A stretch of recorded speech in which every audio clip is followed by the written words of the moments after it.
မင်္ဂလာပါမိတ်ဆွေတို့ကြီးမနေ့ဖြန်တင်းလာနေအလုပ်ဖွင့်ရမှာငွေဝင်တန်နေနဲ့အတူရုပ်ရှင်စရာသတင်းကောင်းလေးတစ်ခုပါခြင်းလို့ပါဒီတစ်ပတ်အတွက်ကျွန်တော်ရဲ့မိတ်ဆွေတို့ကိုအမာကီ931နဲ့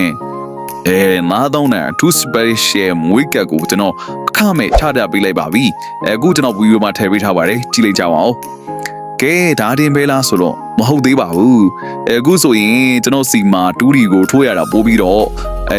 ရေကူသွားပါပြီအရင်လို7:50နဲ့တင်ပိတ်တာမဟုတ်တော့ဘဲနဲ့မနက်ပိုင်းကိုကျွန်တော်7:55မိနစ်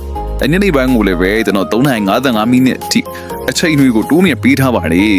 နောက်ဆုံးမိနစ်ထိစိတ်ကြိုက်ကြံစမ်းနိုင်ပါတယ်ပြုတ်နောက်တစ်ခုကတော့ 3D ဝါသနာရှင်တွေအတွက်မိန်းခွန်းတော့ကတ်ကိုကျွန်တော်အခုဗီဒီယိုမှာတစ်ခါတည်းချပြပေးလိုက်ပါပြီထူးခြားတဲ့အစီအစဉ်တစ်ခုကတော့ 3D ကိုပြန်စရာမလိုပဲထဲထိုးခြင်းနေတယ်ကျွန်တော်မျိုးဒီပပါကျွန်တော်စီမှာ 2D ပဲဖြစ်ဖြစ် 3D ပဲဖြစ်ဖြစ်9000ဘိုးနဲ့အထက်9000ဘိုးတော့မဟုတ်9000ဘိုးနဲ့အထက်လာရောက်ကန်ဆန်းတာနဲ့လုံးဝပြန်စရာမလိုပဲအပိုင်း all main နှစ်ကွက်အခမဲ့လက်ဆောင်ပေးတော့မှာပါလုံးဝရောင်းမစားပါဘူးကျွန်တော်စီမှာ2D ပဲထိုး 3D ပဲထိုး9000ဘိုးနဲ့အထက်9000တော့မဟုတ်9000ဘိုးနဲ့အထက်ထိုးတာနဲ့ 3D အပိုင်း main all နှစ်ကွက်ကိုတိုက်စုတော့မှာဖြစ်ပါတယ်ကျွန်တော်စီမှာဆိုရင် 3D ကို